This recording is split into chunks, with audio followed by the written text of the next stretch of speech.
Dans ce cours, on va introduire la notion de cache, qui est un concept central en informatique et qui intervient vraiment à tous les niveaux d'un système informatique, des couches matérielles les plus basses jusqu'aux applications. Alors, quel que soit le contexte, la technique de cache, son objectif, c'est d'accélérer l'exécution d'un programme. De la manière la plus élémentaire, le problème qu'on considère est le suivant.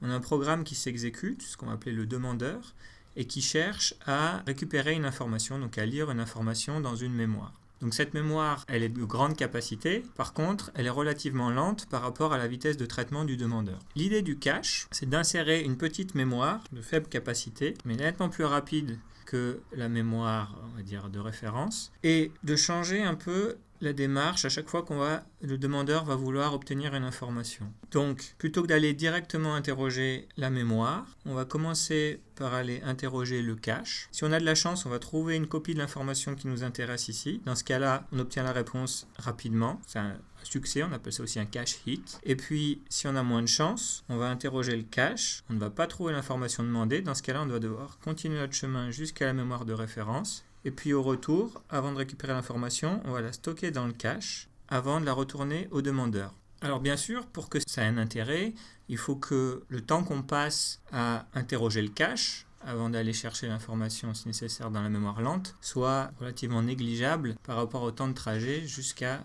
cette mémoire. Et puis, pourquoi cette technique est-elle efficace en pratique ? En fait, ça s'explique par ce qui s'appelle le principe de localité. Alors ça, c'est une propriété qu'on observe de façon empirique. Donc on prend des programmes, de nombreux programmes très différents, on les exécute. Et en fait, on constate que malgré leur diversité, ils ont un point commun qui est ce qu'on va observer au cours de leur exécution. Et en fait, ce principe de localité, il se décline sous deux facettes différentes et complémentaires, ce qu'on appelle la localité temporelle et la localité spatiale. Alors on va commencer par expliquer la notion de localité temporelle. Le principe de la localité temporelle, c'est qu'un programme qui a manipulé une information dans un passé proche a de très grandes chances de la manipuler à nouveau peu de temps après. Pourquoi ça ? On peut donner quelques exemples concrets. Par exemple, dans la plupart des programmes, il y a des boucles for, des boucles while. Et donc, le corps de la boucle va être exécuté de manière répétitive. Donc, les instructions qui constituent les actions effectuées au sein de chaque itération vont devoir être lues à nouveau par le processeur de manière répétée. De la même façon, ces instructions, elles vont manipuler des variables, notamment par exemple peut-être un compteur de boucles, et donc on va vouloir accéder à ces variables de façon répétée dans le temps. Donc ça, c'est un exemple très simple qui illustre ce phénomène de localité temporelle. Alors bien sûr, les boucles, elles finissent par s'arrêter, mais on va passer à une autre boucle, à une autre phase d'un programme. Donc la localité temporelle, c'est un phénomène qui est borné dans le temps. Il va y avoir typiquement plusieurs phases au fur et à mesure quand on avance dans un programme, mais à part ces phases de transition, on va avoir des régimes permanents, ou en tout cas suffisamment longs, pour amortir cette idée de base du cache. Et puis donc en complément, on a le principe de la localité spatiale. Alors là, l'idée, c'est qu'un programme qui a manipulé une information dans un passé proche a de grandes chances de manipuler des informations proches, adjacentes par rapport à l'information de départ, peu de temps après. Alors, qu'est-ce qu'on entend par information proche ? Tout va dépendre du niveau d'abstraction qu'on considère, mais par exemple, si on se place à un niveau d'abstraction relativement bas, des informations qui sont rangées dans de la mémoire, ça veut dire que si on a lu une information rangée à l'adresse mémoire I à un instant T, il y a de grandes chances que peu de temps après, on aille essayer de lire une information rangée à l'adresse I plus 1, I plus 2 ou peut-être I moins 1, I moins 2. Cette notion de localité spatiale, donc on peut la généraliser à d'autres niveaux d'abstraction. Par exemple, si on cherche à récupérer une page web, cette page web, elle va peut-être faire référence à des images, etc. Donc si on récupère la page web, il y a de grandes chances que peu de temps après, on réclame les images qui sont associées à la page web pour faire un affichage complet. Un autre exemple de localité spatiale, pour revenir au programme dont je parlais précédemment, par défaut, quand on n'a pas de boucle dans un programme, on va exécuter des instructions. Ces instructions, elles sont rangées en mémoire les unes derrière les autres avec des adresses consécutives. Une fois qu'on a fini d'exécuter l'instruction rangée à l'adresse I, on va passer à l'adresse I plus 1. De la même façon, si on a un programme qui exécute une boucle qui itère sur un tableau, alors on voit qu'à chaque itération, on va passer à la case du tableau suivante, sachant que les différents éléments du tableau sont rangés côte à côte en mémoire. On a à nouveau une illustration de ce phénomène de localité spatiale. Alors, maintenant, quelques exemples concrets de cache. Un premier exemple, c'est ce qu'on va trouver au sein d'un processeur, donc implémenté de façon complètement matérielle. Au sein d'un processeur, on a donc un CPU qui va très vite, qui travaille sur des registres. Donc à chaque fois qu'on veut accéder à un registre, il n'y a pas d'attente. Les registres répondent, on veut lire une valeur dans un registre, le registre répond aussi rapidement que la demande du CPU, mais on a une capacité de stockage très faible, et puis on a la mémoire vive, la RAM, qui elle a une capacité très grande, mais qui est très lente par rapport à la cadence du CPU. Et donc typiquement, pour essayer de ne pas perdre trop de temps à faire patienter le CPU en attente des réponses de la mémoire, on va insérer un ou plusieurs caches. Donc en fait, dans les CPU modernes, on a plusieurs niveaux. On a ce qui s'appelle un cache L1, niveau 1, qui est très petit mais très rapide. Un cache L2 qui est un peu plus gros et un peu plus lent. Et puis un cache L3, encore plus gros, encore plus lent. Donc dans cet exemple-là, tout est géré de façon complètement matérielle, c'est-à-dire l'interrogation des caches. Tout ça est implémenté sous forme de circuit. Il n'y a aucun logiciel qui intervient là-dedans. Un deuxième exemple qui est très éloigné du premier, pour montrer un peu un autre extrême du spectre, c'est un niveau complètement applicatif, ce qu'on va trouver par exemple dans un navigateur web. Donc là, on a une fenêtre, on va taper l'adresse d'un document. Le navigateur web va envoyer une requête qui va traverser le réseau pour aller contacter un serveur web qui va nous renvoyer un fichier. Donc par exemple, mettons qu'on ait voulu télécharger une image. Et puis en fait, le navigateur web, avant de nous afficher l'image, va sauvegarder une copie de cette image dans un petit répertoire du disque qu'il utilise comme un cache applicatif, dans l'idée que si un peu plus tard on lui redemande la même image, il puisse économiser un aller-retour sur le réseau qui est très lent, en allant sur le disque dur, qui est aussi lent, mais qui est sensiblement moins lent qu'un accès à travers Internet jusqu'à l'autre bout de la planète. On va essayer de généraliser un peu le principe de base qu'on a vu jusqu'à présent, à l'aide d'un autre exemple, pour étendre un peu cette technique de cache. Et pour cet exemple, on va prendre le cas d'un moteur de recherche aujourd'hui sur Internet. Donc, quand on utilise un moteur de recherche, on tape des mots-clés. Quand on a tapé ces mots-clés, que fait le moteur de recherche? Il va les prendre un par un.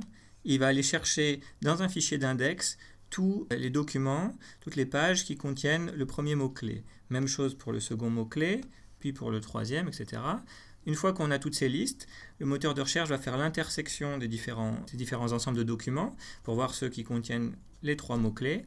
Et puis, il va appliquer un algorithme particulier pour trier ces différentes pages par pertinence. Donc, c'est un traitement qui est assez long et assez complexe. Il y a de fortes chances pour qu'une fois qu'on a demandé ça, soit nous-mêmes, on redemande la même chose peu de temps après, quelques jours après, mais si c'est un sujet qui est populaire, que d'autres gens fassent exactement la même requête peu de temps après. Donc, ce que va faire typiquement un moteur de recherche, c'est que plutôt que de recalculer le résultat à chaque fois, il va garder en mémoire le résultat de son travail d'analyse pendant un certain temps pour pouvoir le resservir directement sans avoir à transpirer à nouveau pour les requêtes futures. Dans ce dernier exemple, on a vu deux différences par rapport à ce qu'on avait raconté jusqu'à présent.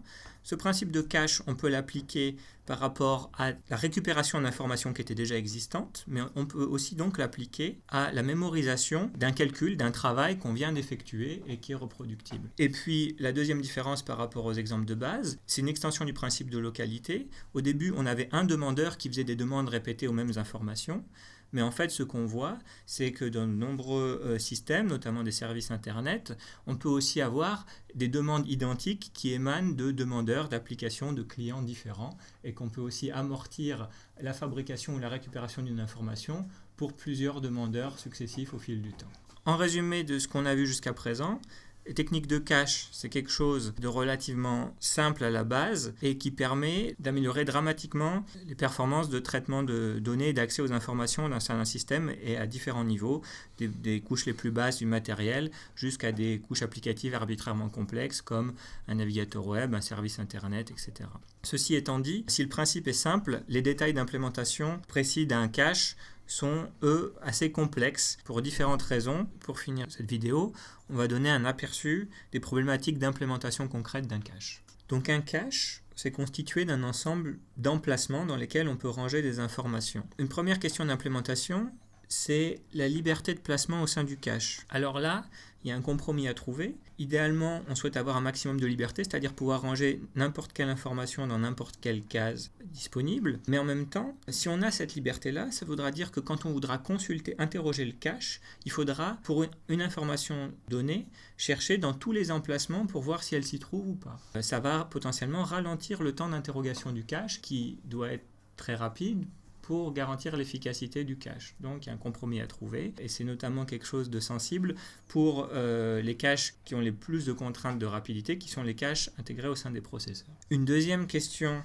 d'implémentation importante, c'est la politique de remplacement. Le cache, par définition, est une mémoire de faible capacité. Donc assez rapidement, au cours de l'exécution d'un programme, tous les emplacements du cache vont être occupés. La prochaine fois qu'on va vouloir y ranger une information, on va devoir nécessairement en évincer une qui était déjà stockée dans l'emplacement qu'on aura choisi. Et donc là, il faut faire attention à ne pas faire un choix naïf, parce que si on a le malheur d'évincer une information qui s'avère être utilisée très très fréquemment, alors ce sera contre-productif parce qu'on va devoir très peu de temps après aller la rechercher dans la mémoire lente. Une troisième question, c'est la gestion des mises à jour. Les informations qu'on manipule, on va vouloir les consulter, voir leur valeur actuelle, mais souvent on va aussi vouloir les modifier. Donc, quand le programme modifie une valeur, que doit-il faire par rapport au cache ? Est-ce qu'on doit stocker la valeur modifiée dans le cache ? Si oui, est-ce qu'on doit la répercuter immédiatement aussi vers la mémoire de référence ou est-ce qu'on peut se permettre d'attendre ? Il y a plusieurs compromis possibles. Ça, c'est une première chose. Et puis, il est possible aussi que les informations soient en fait modifiées par quelqu'un d'autre, un autre processeur, une autre application. Et donc, dans ce cas-là, il va falloir prévenir la personne qui a une copie de l'information, une version périmée de l'information dans son cache pour qu'elle puisse savoir qu'il n'y a plus d'informations à jour. Et puis enfin, une dernière question importante, c'est le dimensionnement d'un cache. C'est-à-dire que pour qu'un cache fournisse le comportement attendu, c'est-à-dire qu'il accélère les performances et en même temps, par essence, pour être intéressant, un cache doit rester petit, il va falloir trouver un bon compromis entre la taille de la capacité de stockage qu'on consacre au cache et son efficacité. Si le cache est trop gros, alors il y a un gaspillage, on a consommé trop de mémoire rapide de façon inutile. Si le cache est trop petit, alors on n'aura pas assez de capacité de mémorisation et on va passer trop de temps à évincer des informations et à les rechercher en mémoire lente. Donc il faut trouver le bon compromis pour obtenir un fonctionnement satisfaisant.